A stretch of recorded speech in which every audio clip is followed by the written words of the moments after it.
Okay, we are officially at 8:30 p.m. Welcome to the Conscious Contact Speaker Group of Doylestown. Hey, it's Saturday night. My name's Ron. I'm an alcoholic. I'd like to welcome you all here. A couple quick announcements. Our anniversary is April 27th. We have a free mini convention being held in this room. 7 speakers from up and down the East Coast go through the big book, all 12 steps. Not so much in order, but they're going to go through all 12. They'll be recorded. It'll be available to you free of charge. We have a free lunch here. It's really important to follow us on the Facebook page, the Conscious Contact Speaker Group of Doylestown. And not only from this group and what we post, what's going on, but you get to see things that are going on in like the tri-state, 4-state area.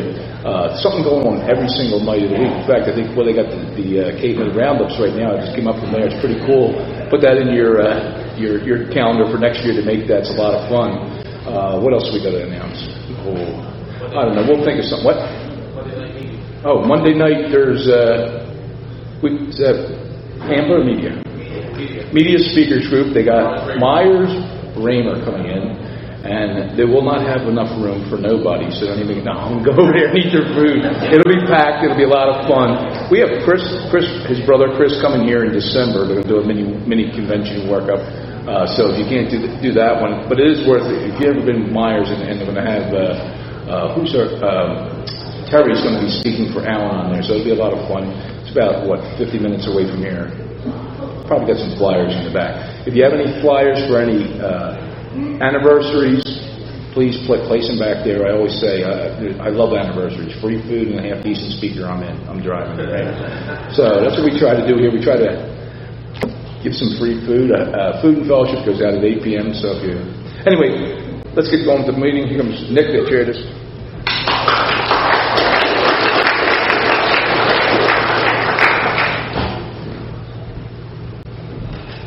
Good evening, everybody. My name is Nick. I'm an alcoholic.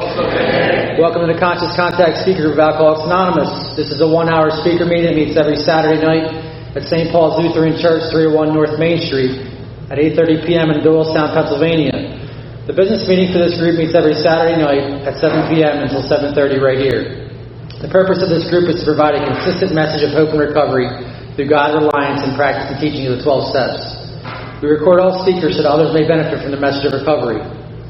If you do not wish to be recorded, simply ask. This is an open meeting of Alcoholics Anonymous. The group would like to welcome everyone, especially newcomers. Is there anyone new or from out of town who would like to introduce themselves with their first name? Yes. Hello. Welcome. Hi, Renee.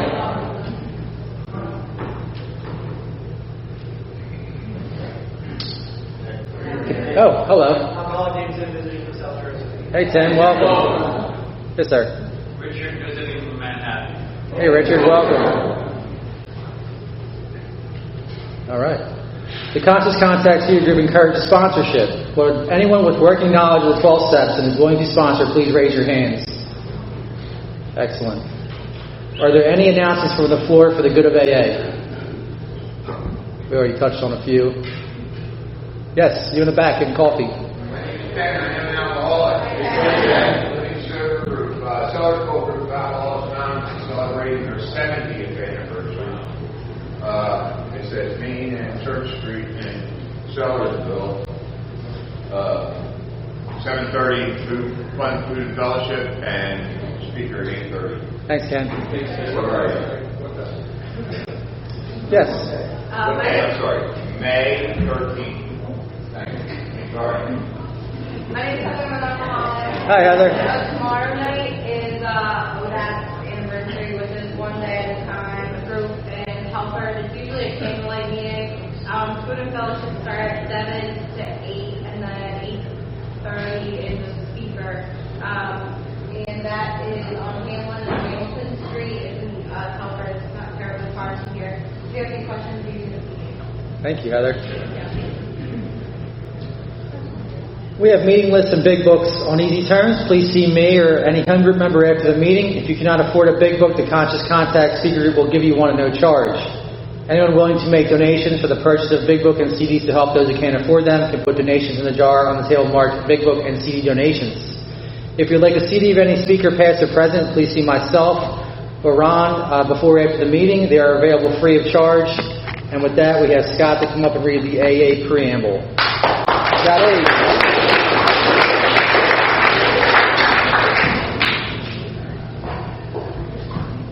My name's Scott, and I'm an alcoholic.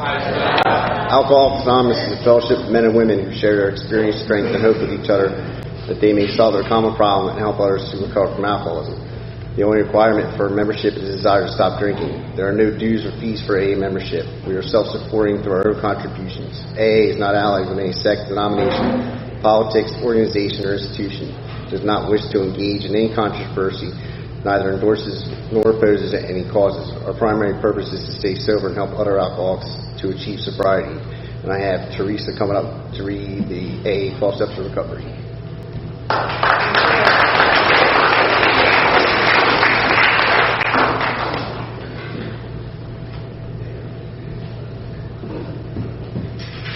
Hi, I'm Teresa. I'm an alcoholic. 1, we admitted we were powerless over alcohol, that our lives had become unmanageable. 2, came to believe that a power greater than ourselves could restore us to sanity. 3, made a decision to turn our will and our lives over to the care of God as we understood Him. 4, made a searching and fearless moral inventory of ourselves.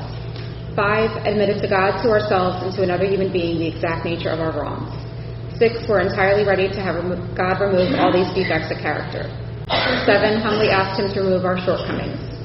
8, made a list of all persons we had harmed and became willing to make amends to them all.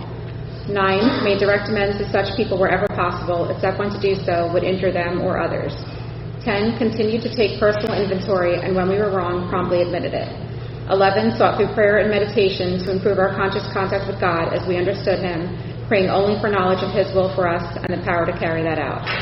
12, having had a spiritual awakening as the result of these steps, we tried to carry this message to alcoholics and to practice these principles in all our affairs.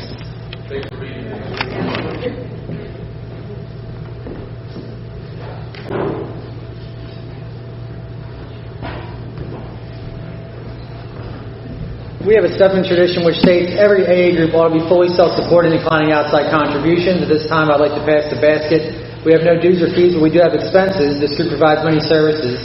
Your donations cover rent, big books, CDs, events, and workshops. Once again, I'd like to thank everybody who donates food and brings all that food over there. It's an awesome thing to have at the meetings. A lot of work goes into this meeting, so thank you to that.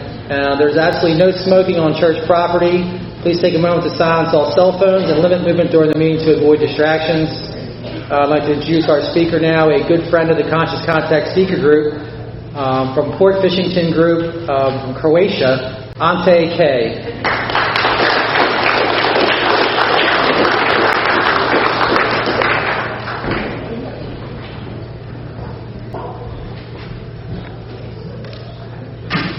Hi everybody, Ante, alcoholic.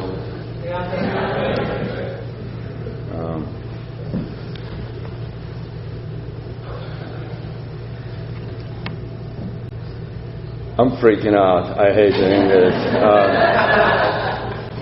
Thank you, Ron, for inviting me, and I want to thank the group for having me here.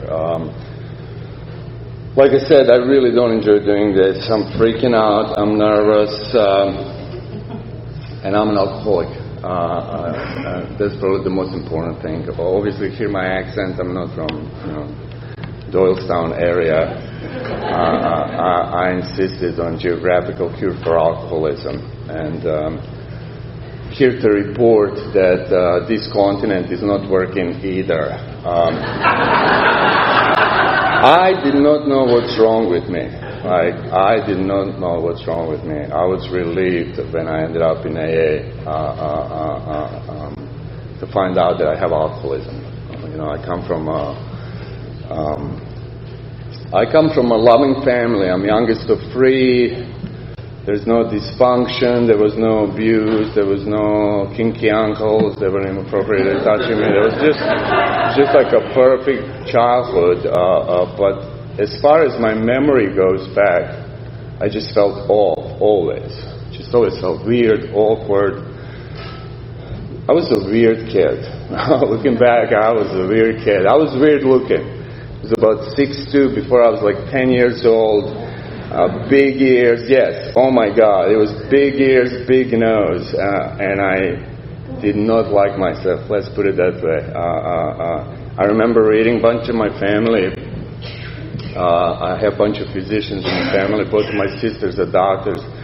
I remember, I don't even know how old I was, 9, 10, 11 maybe. I remember reading one of the medical magazines were all over the house. I was reading, it said, and I was already freaked out about the size of my ears and my nose. Like I said, I remember finding a magazine and it said there are 2 organs in human body that never stop growing. Your ears and your nose. And I remember freaking out, like having a panic attack. I'm like, oh my God, I'm going to look like a Yoda in 10 years.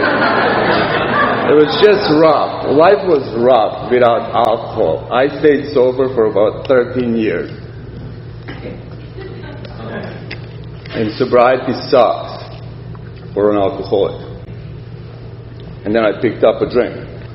Like I said, I was about 13 years old. I come from, different place than you guys here. We don't have a Puritan system of society like you guys have here. So we don't have a law for underage drinking. There is no such thing. Kind of pretty good deal for alcoholics. And that's it. I went to bar with my buddies and I got loaded and what makes me an alcoholic, what happened to me. Not what happened to me that night, what happened for me that night, what alcohol does for me. And what alcohol does for me, I was just okay being me. Alcohol, to put it as simple as possible, alcohol just makes me feel better. I just don't feel okay. I just don't feel good. Something is missing. I don't know what's missing, but there's missing piece. When I get loaded, everything is fine. I'm not shorter. My ears didn't shrink. My nose didn't shrink. I was just the same guy. I just was okay being me. And I love that feeling. And that's what alcohol does for me. Alcohol changes my perception. Alcohol does exactly the same thing these steps do. Identical thing. It changes my perception. I am blackout drinker from the day one. I had blackouts, goddamn, when they first came out. I was always in a blackout. I didn't even know. I thought everybody drinks like that. I didn't even know there is a name for that. I used to call them time travel. That's it. Alcohol was the fun. It was just like you go, you get loaded, you wake up, your body tells you stupid shit you did last night. And it's like, yeah. It was a lot of fun.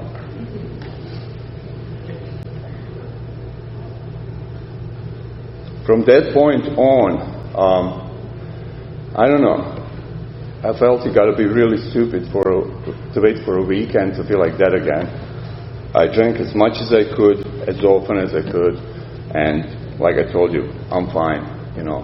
Alcohol completes me. Alcohol makes me okay. I'm sober. I am angry kid, and that came out in my drinking. I'm always fighting. I'm the guy that's in the bar staring at you. That's this guy. Staring,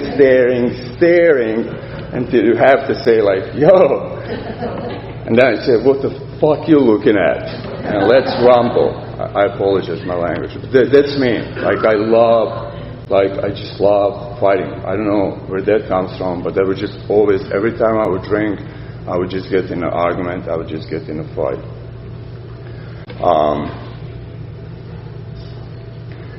I don't know. Finished first grade of high school. I was, 15 at the time. Young, up and coming alcoholic. My country got caught up in. I come from Croatia. I always give a little quick history lesson when I speak, because I used to have like a big resentment. I remember moving here on a scholarship. Every time I would say something, someone would say, "Are you Russian?" I'm like, no. They said, well, where are you from? I'm like, Croatia. Well, yeah, that's close to Russia. I'm like, no, asshole, Philly's closer to Russia. I would just be so aggravated and resentful. So I do not abuse this privilege, but I use this privilege to just to clarify some things. I am from Croatia, far away from Russia, on the Mediterranean, and Croatia was part of Yugoslavia. And Yugoslavia was communist. 1991 came out and we declared independence, and the Civil War blew up overnight. And everybody between 18 and 55 were drafted. My best friend was drafted, and what I did, I was going to come as a surprise to you guys, but I have a big ego. And and I watched too many Chuck Norris movies at the time, I guess. And I joined the military. That's what this guy did. And I joined the military, and I thought, just going to handle this war situation, real quick so we can all move on. And what ended up happening, I ended up serving in war for the next 5 years. Broke my mother's heart. It was a circus, and for the next 5 years, I did everything you do in war. I seen everything you see in war. I wasn't sober for a second of those 5 years. Because sobriety sucks, and there's no too many Saving Private Ryan moments in a war. Everybody's petrified 24 hours a day. That's what war is. I don't know anybody been in active combat, but that's what it is. And I was drunk 24 hours a day. To put it in a perspective, there were a few times there would always be liquor and ammunition. There would be a few times there would be no liquor. And I would straight walk to the infirmary, get ethanol, a jug, like 5-liter jug of ethanol. It's like 97% alcohol. If you take a swig of ethanol, you're going to go blind. That's what's going to happen. I knew that from biology class. It was just like a matter of how to put this in my system and kind of keep my vision going. There is a way, and listen carefully. Get a rag, you get an ethanol, pour it in a rag, and you rub it in your head. Works just fine. Anybody not done drinking yet? Try some controlled ethanol rubbing. See how that works out for you. During those 5 years, I was shot. I was wounded twice. And because of my injuries, I got addicted to morphine, and eventually I got addicted to heroin. And I always say that, out of the respect for Alcoholics Anonymous, I hate speakers that come from the podium and talk about powder form of alcohol, because that shit doesn't exist, and we all know that. And I also do not come here and introduce myself as an alcoholic and a drug addict. Never. Because I'm not a drug addict. And the way I see it, if you take heroin and you give it to any human being on this planet, and I mean anybody, you'll get addicted to it in a week. That's it. But if you give alcohol to any human being on this planet, only alcoholic gets addicted to alcohol. So I belong to a very small group of people that have allergic reaction to alcohol. That's it. My drug addiction is just like my drug addiction. And my addiction ends and I stop using. That's the end of it. But my alcoholism starts right there. That's the beginning of it. But I don't have a clue. I don't have a clue what's wrong with me. So now, after 5 years of service, war is over, I'm retired, and I'm insane. I would probably be insane just being in a service for that long and coming back in civilian society without having alcoholism on top of it. But now, fun is over. Now I get up out of the blackout and my gun is completely discharged and I don't know what I did last night. Shit like that start happening. I'm the guy out of the big book who is trying to control and enjoy my drink. So like, don't do this. Don't drink hard liquor in the morning. Drink wine. Hide. Anybody try to hide booze from yourself? Like this guy, many times. I'm doing everything possible. Like I told you, half of my extended family is in medical field. My 2 sisters are doctors. So something's wrong with their baby brother. And this is how my drinking looks up now. I come, an incident, come in a bar. I think these 2 smoking twins want to get with me sexually. All about it. What's really going on? And that's the story of my life. There's like what I think is going on and what's going on. And even the story that I'm giving you tonight, if my mother comes and speaks and all the people that are involved in my story, there would be a different story. So it's just like what I have is my perception. That's it. As close as that's to the truth. But I see these 2 twins smoking, like I said. what's really going on is just like one chick. I was already seeing double, and she was there, with her husband, and yeah, he wasn't into me at all.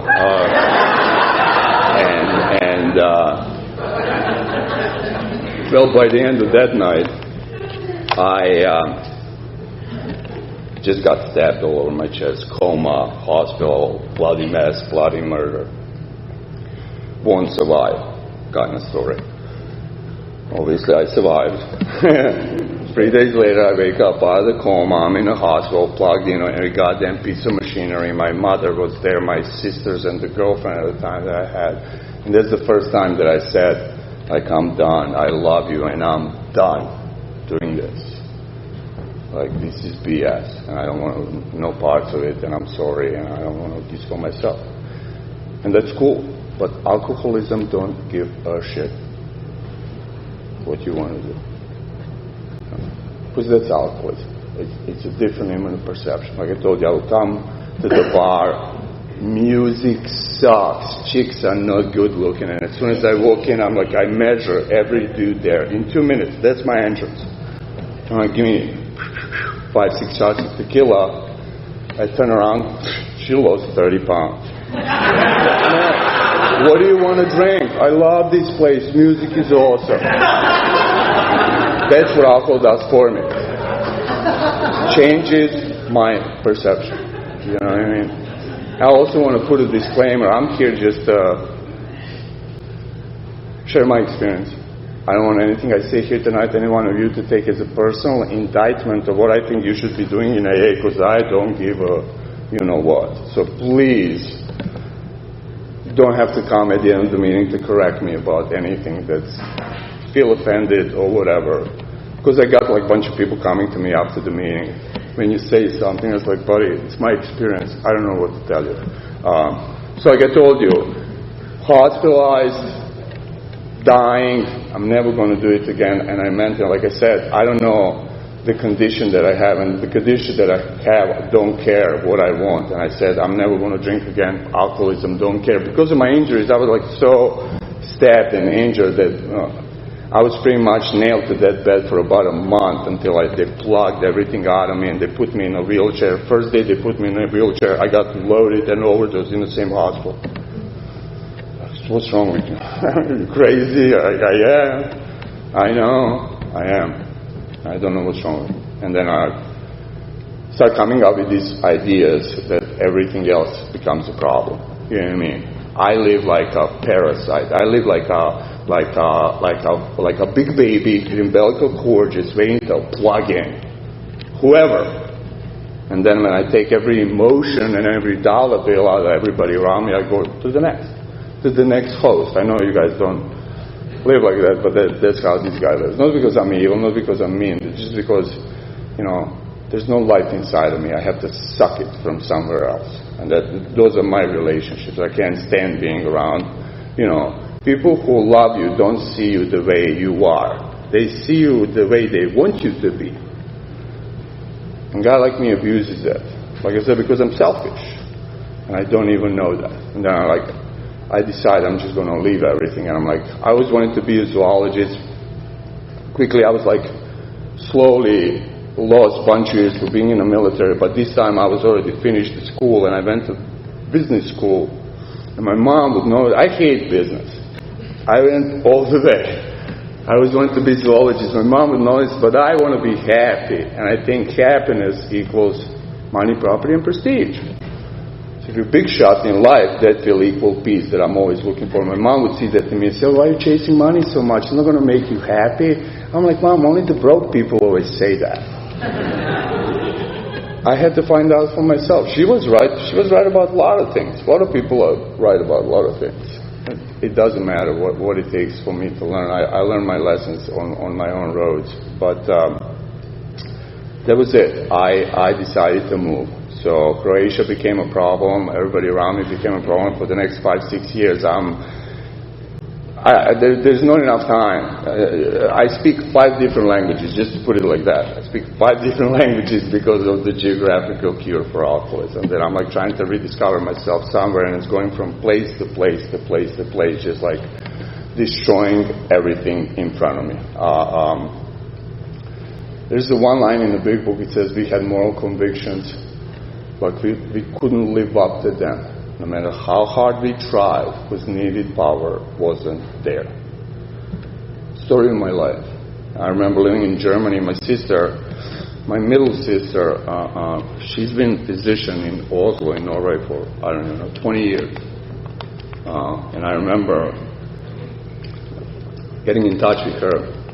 We didn't see each other in years. And she's like, why don't you come over? You're close, blah, blah, blah. Long story short, I'm like, sure. I have good intentions. I want to see my sister. Not too far, me and my buddy were going together. And this is just the story of my life, story of my alcoholism. I'm between Denmark and Finland. We're going to board these boats. I'm talking 100 restaurants. You park 1,000 cars like it's a city. It's not a boat. And in one restaurant, a couple of shots of tequila. See my sister Tamala, it's all good. And that's what happens to me. I don't know what's going to happen when I take one, and I take few. I'm dancing on the table, which I never do unless I'm drunk. Police is coming.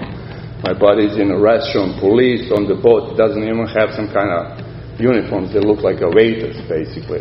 So they take me off the table. My buddy comes out of the bathroom, thinks some dudes. Long story short, officer gets punched in the face, and I wake up like I always do. This time it's a prison cell. They have prison cells for assholes like me on the boat. Like on the boat. So there's a prison cell on the boat. It's on the bottom of the boat, and there's like just everything is steel, and you just pull like a bar that you can sit on. And I don't even know what happened. Like trying to figure out, the cops come. Oh my God, it's just terrible. The shit we laugh at. So the cop is obviously injured, his eyes all, like we're trying to translate what's going on. So basically they tell us, you guys made a mess in nowhere land, so you can pick a country that you want to get deported from, but you're not going to go to Norway. So it's either Denmark or Finland, and you're getting shipped home. So like, well, whatever. So they take us to the Kingdom of Denmark. They shackle me, and they take us to the first airport, or the only airport, whatever. We landed, and they stop the entire airport for two of us. They're taking us like hardened criminals. Everybody's looking at us, thinking, what's going on? We're like, I know, just a bunch of drunks. And I was banned re-entering the Kingdom of Denmark for 10 years. And they deported me back to Croatia, and I called my sister, of course. Like, she's like, well, you were supposed to be here 3 days ago. And I go on these explanations. And before that, when I woke up in that prison cell, that's the, part that describes my alcoholism. I don't know what happened. I'm like, beneath the surface of the northern sea between Denmark and Finland, I wake up out of the blackout, and my first thought is, fucking Mexicans, I'm never drinking tequila again. It's like, it's getting out of control. It's you. It's not this guy. And that's why I tried to tell her how it's not my fault. She just hangs up, and she's like, I know, it's not your fault, boom, done. And our next conversation was almost a decade later, because this guy holds on to stuff like that. I went back to Croatia. I got this girl pregnant real quick, because that was another idea of mine. I got to settle down. Everybody's settling down. I'm being a phase that's kind of going on a second decade by now. So maybe I need to settle down, get a family going on. I've been dating this girl on and off for years, so we just kind of get back together. I got her pregnant, we're going to get married, and the same thing. I suck a life out of you. To the point there's nothing left. And she's done with me, there'll be no wedding. I'm doing the abortion, and that's the brief moments of sobriety that I would have would just be really short. And I always thought the reason I can, first of all, it was a long period of time that I didn't want to stay sober. I like drinking. I love everything about drinking. Even today, alcohol saved my life long enough to come to you people. If I didn't have alcohol, I would commit suicide when I was probably 18 years old. So in my opinion, thank God for alcohol, and that's the story of my life. But I also knew another truth, that I'm so toxic to everybody. There was no delusion that I can blame you and tell you it's my father, it's her, it's this. But deep down inside, I always knew it's like me. I'm the common denominator. I'm so toxic, I don't even know how to say, like a radioactive material. Anybody exposed, prolonged exposure to a guy like me gets you hurt. And I always knew that. Like when she left me, I was done drinking. I was like, I'm never going to drink no matter what. But alcoholism don't care. And I stopped drinking on my own. And that's why I don't need AA to stop drinking. I don't, because I stopped drinking without you guys a million times. I have that experience. And I stopped drinking, and on the outside, I like turn it up a notch. I'm like, school, like basically when you take alcohol away from me, the guy like me doesn't stay hungry. I will replace it. There's women, school, work, gym, whatever makes me feel good. And then on the outside, everything looks good. 2002, I got a scholarship, come here on my senior year. That's it. In my mind, I'm sober now 2.5 years, losing my shit. I'm thinking there's a hump somewhere that I got to get over and everything will be fine. And I'm like, I'm leaving the continent. It's all going to be good here. I don't know nobody. Everything's going to be new. Come here and I get your American dream. Real quick, graduated, Temple, bought a house in Lower Merion, fancy 2-car garage. Future looked bright, making shitload of money. And now I'm 3.5, 4 years sober. I'm driving every year. When I drive down to Schuylkill, even today, I get like, ugh. I'm driving to Schuylkill every morning, going downtown to work. And like I told you, I'm like about 4 years sober, and all I want to do is turn on the 18-wheeler and end it. Like the sobriety sucks that much. Like I want to end it. Like, and I don't know what's wrong with me. What I do know is therapy, because I spent years in therapy.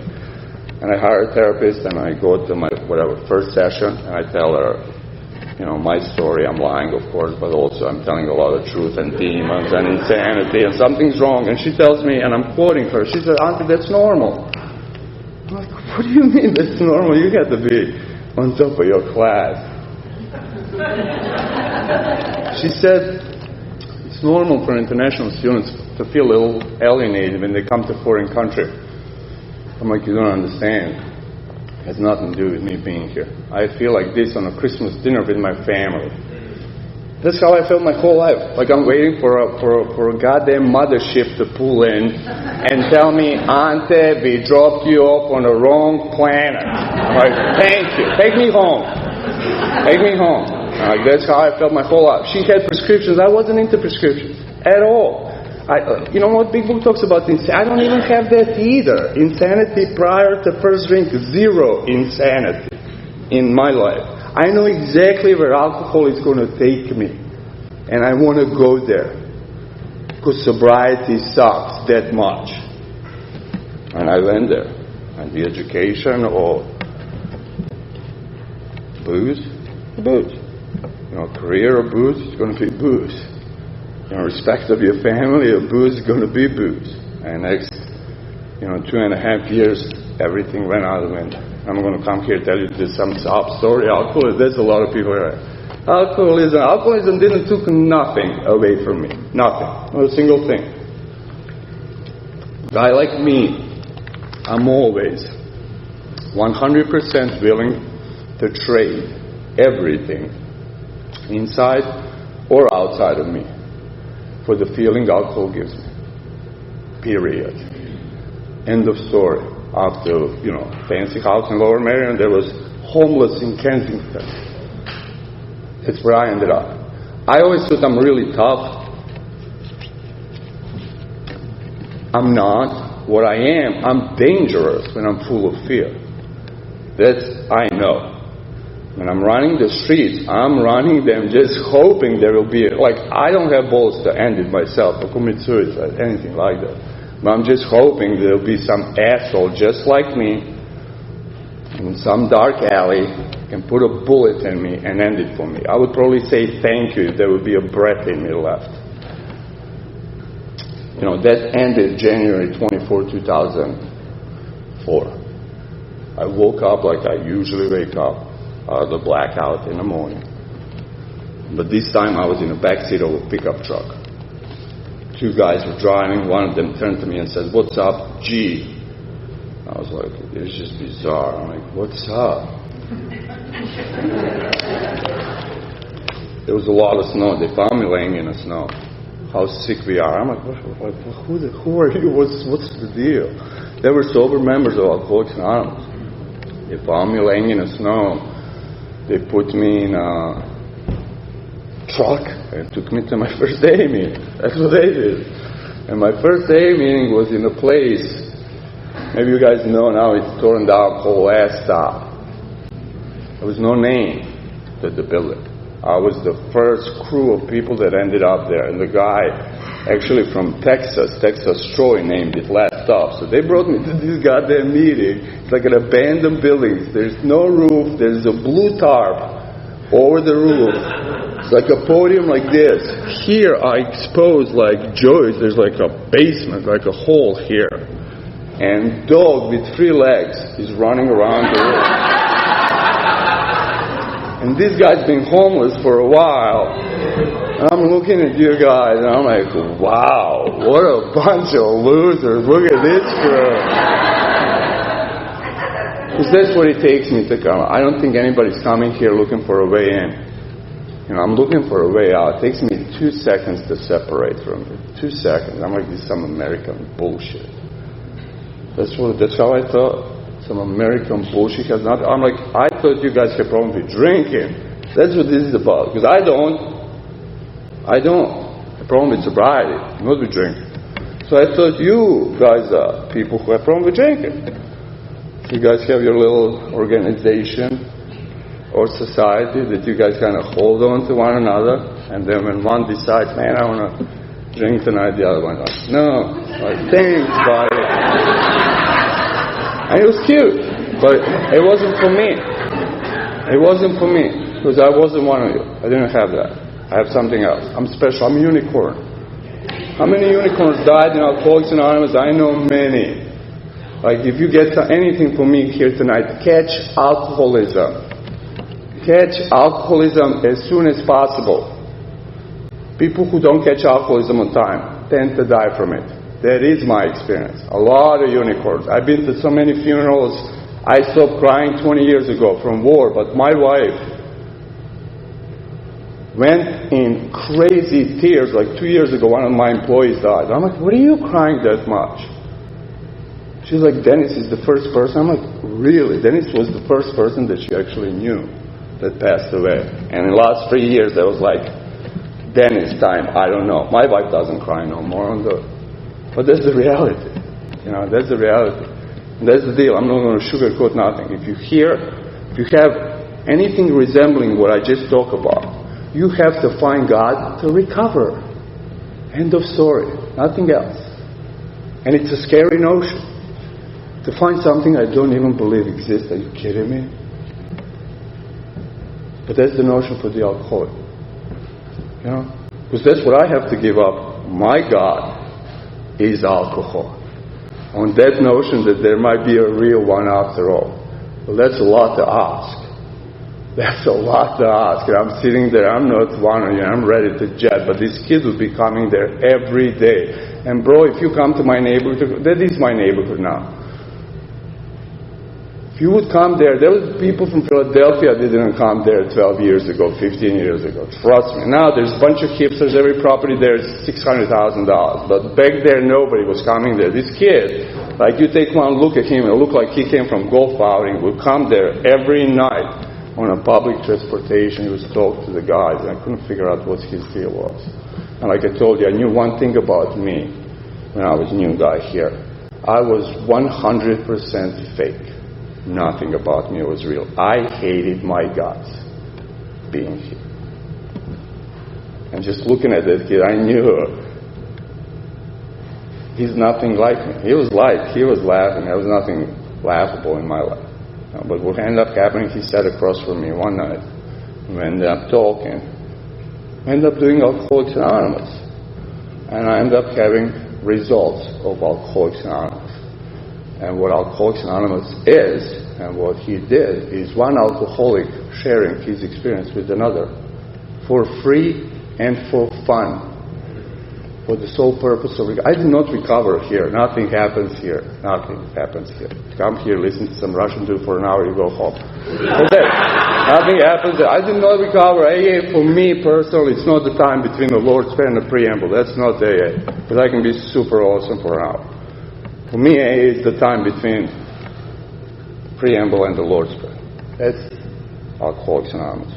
And that's what my sponsor did for me. Like, I looked what he was doing. Not what he was talking. Everybody has a great game in Alcoholics Anonymous. But that's it. The first thing he talked to me, the first thing I talked to remind you guys, is the history. That's it. End of story. Number one.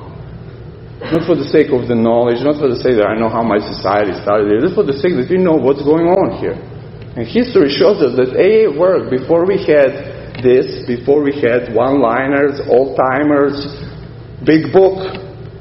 Worked just fine before we had all that stuff. Because that's what AA is. One alcoholic sharing his experience with another. That's it. And when Scott did that with me, I had the byproduct of that was hope. Bro, I can tell you, I would take a look at my life at that time and it's never been more destroyed and shittier than at that moment. But for whatever reason, I just knew I'm going to be okay. I don't know how to explain. I don't know how to put in words. I hope everybody felt that. Sometime in Alcoholics Anonymous, somewhere. I went on my knees that night, not because, he destroyed that feeling real quickly, but talking about God. Just to clarify some things, I was brought up Catholic. Parents never pushed religion on me. I looked down on people. I was diagnosed with very high IQ. And I reason that I thought that I can't connect with other people is because I'm so much smarter than everybody else. That's how this guy thought. Arrogant fuck. That's me. So when he said, you believe in God, I said, no, absolutely not. He said, Ante, have you ever been right? 100% sure. You would bet your life on it. And then it turned up you've been wrong. I'm like, what a long time ago.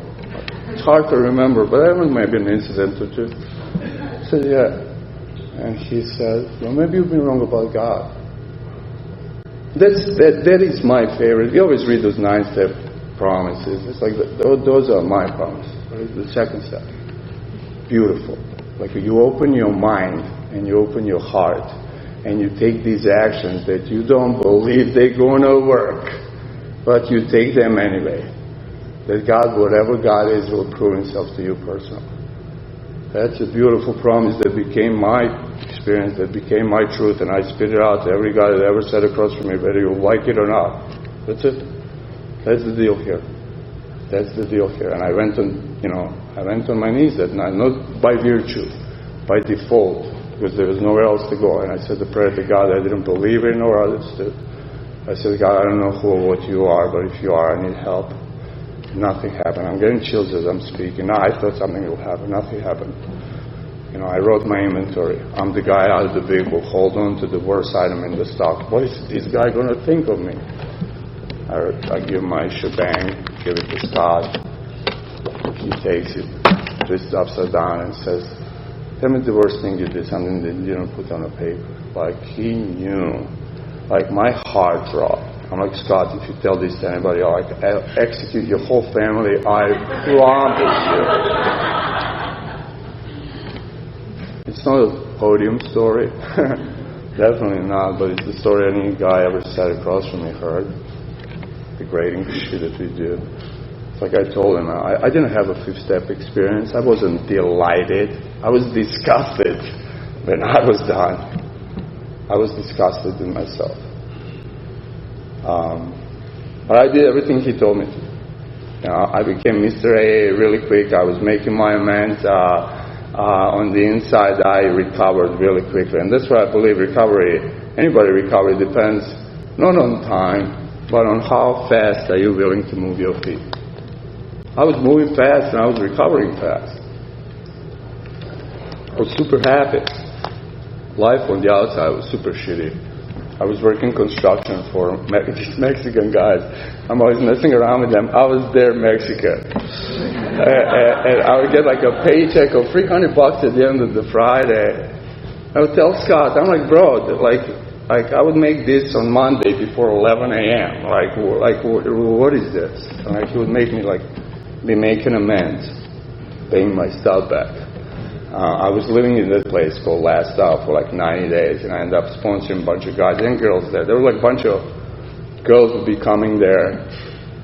There would be no women helping them. You know, my sponsor fired me. I eventually went to my grand sponsor, and I would call him, Steve, I'm like, dude, there's a bunch of these girls, we don't know what to do with them. He would tell me, Ante, women wouldn't be in AA if the men didn't sponsor them.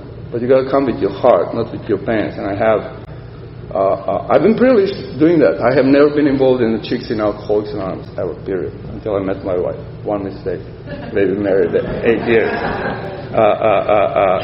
But like I said, I became Mr. Alcoholics Anonymous and sponsoring everybody and their mother. And a few years later, the way I see AA, it's like you come as a new person. It's like I like doing puzzles. That's how I see it. You like to bring a puzzle of your life that's shattered in a million pieces.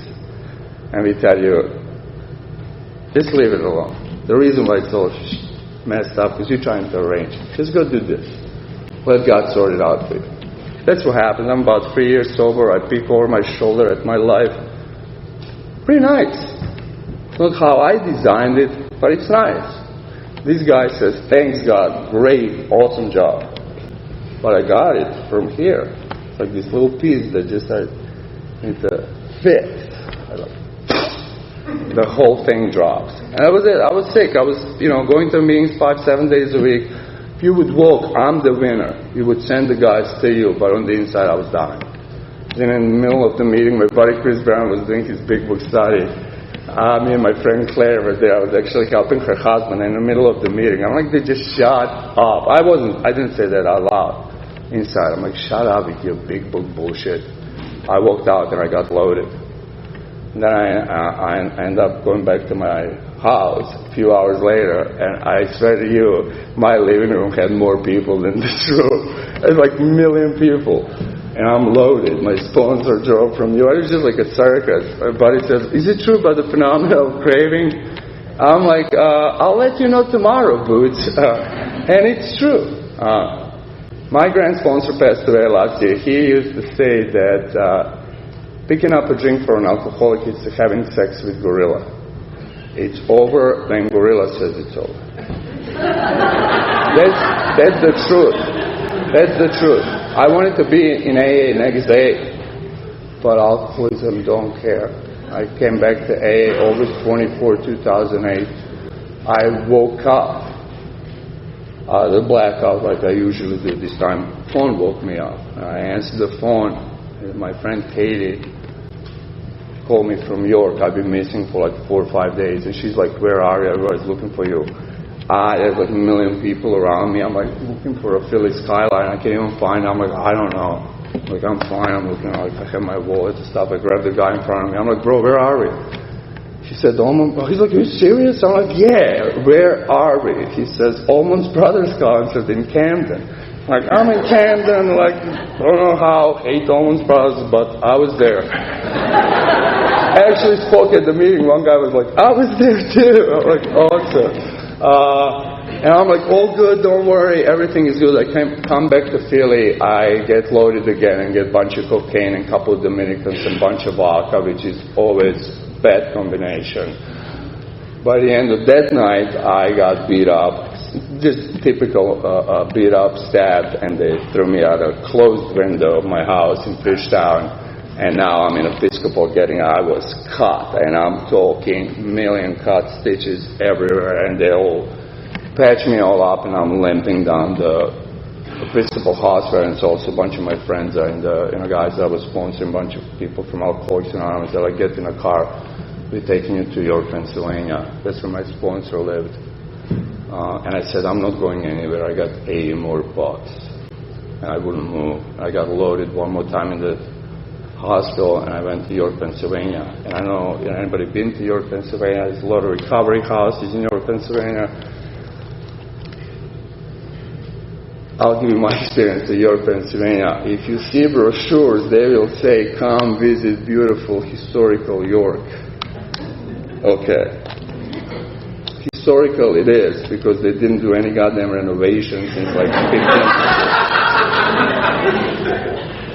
I'll give them that much. But it is the biggest shithole I haven't been in. And I've been to quite a few. So I'm in York, Pennsylvania. The good thing about this, I didn't know, when I got sober first time, I used to ask myself, I'm like, what's a principle? They don't know what a principle was. What's a principle? He said, Ante, principle is something that applies to all of us equally. And he compared these spiritual principles to the gravity. He said gravity is the principle of nature. If me and you go up on a roof of this building, if I push you, you're going to go down. And you can say, I don't believe in gravity. But gravity just don't give a shit. It's still going to go down. Same with these principles. They're spiritual in nature. We call them spiritual in nature because they are based on the existence of a loving God. And if you're alcoholic of my type, you are dying because you're lacking application of these principles in your life. And you can say, I don't believe that. That's fine. You can say, I don't like that. Then that's fine too.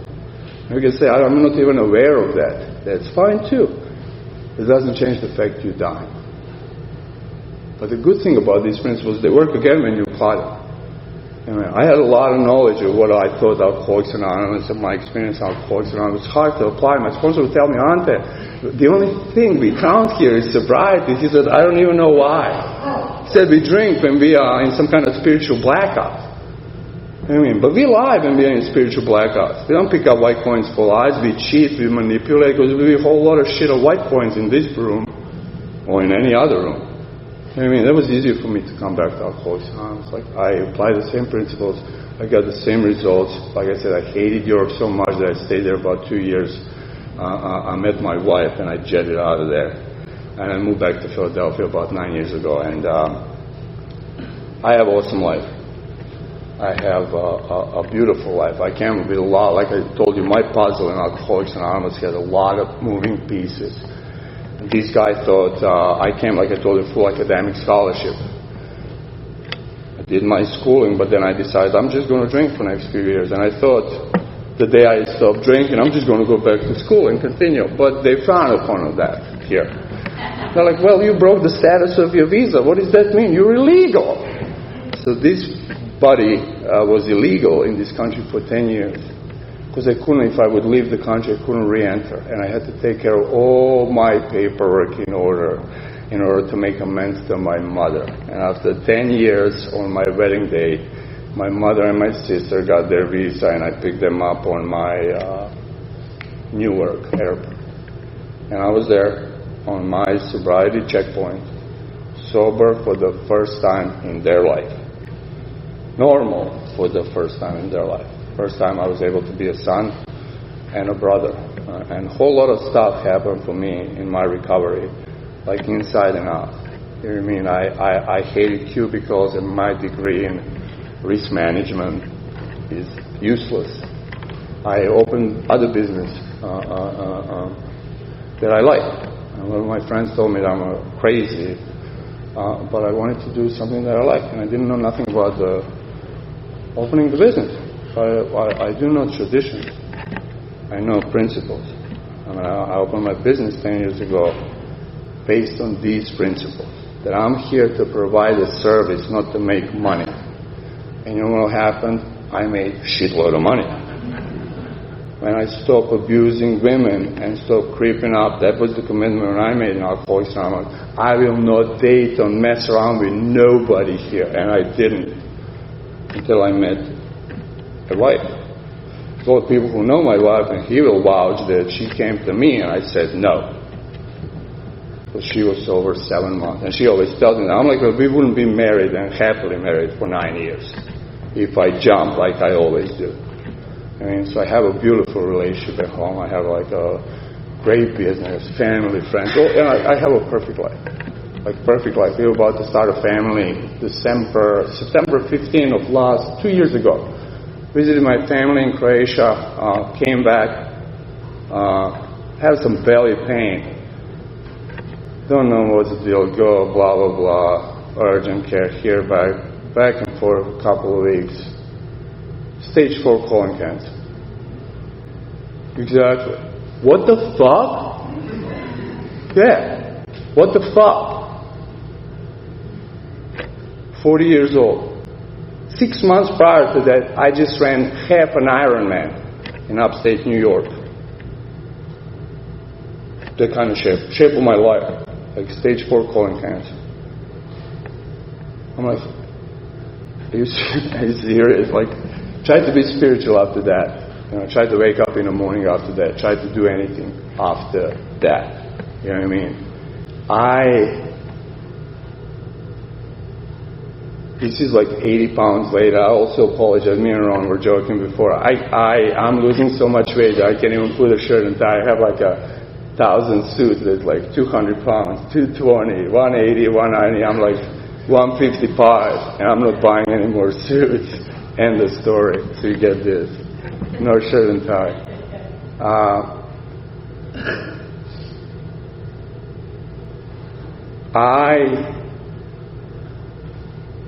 I don't know what's going to happen.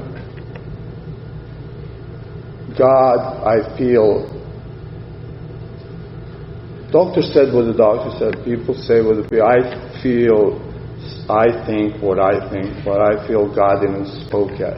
And I don't know. Me and my wife live day by day. We are still trying to have family. I'm living like I don't have a cancer, in a sense. You follow me? Still doing AA as much as I can, as much as I physically can. I am still, I don't know. I don't know what God is. I don't know what God's will is. I don't even know if God is real or not.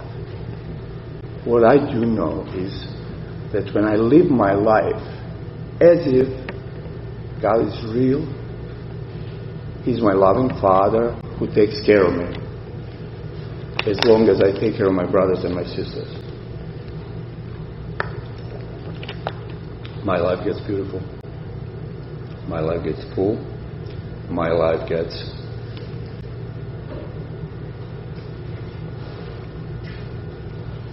and it's available. There's not a doubt in my heart. I know there's a power that gives me hope, that gives me purpose, that gives me direction, and it's here. I found it, through you people. I found it as the, results of these steps, and for that I thank you. Like I get up every morning, doing what I always do. I own a company, and my life is still beautiful. I get up in the morning, I kiss my beautiful wife, I go out, I can't even believe that this is my life. I should not be living like this. I should not be living like this. Life is not fair, and thank God it's not fair. Because these guys should have been dead 20 years ago. I've been on extended time. So if you're here new, or if you've been here a while, if you didn't experience the stuff that I talk about, if you didn't experience that ignition in your soul when you meet your sponsor, if you didn't feel like you are happy because you're sober, that you have burning desire to pass this on, then you're doing something wrong. That's all I got to share. Thank you.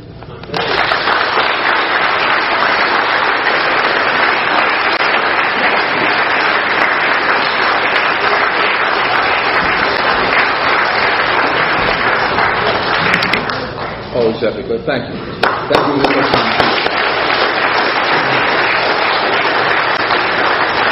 Customary for us to form a line and thank our speaker formally. They come here at their own time and expense to share their spirit here, their experience, strength, and hope. Next week we have Adrian C. coming in from Ireland. He's actually in the United States. He still looks like he's from Ireland, right? Anyway, don't forget the meeting after the meeting. We've got a nice way of closing. If you care to join us, if you want to give us a hand, put some chairs away. That's always a lot of fun. See you next week.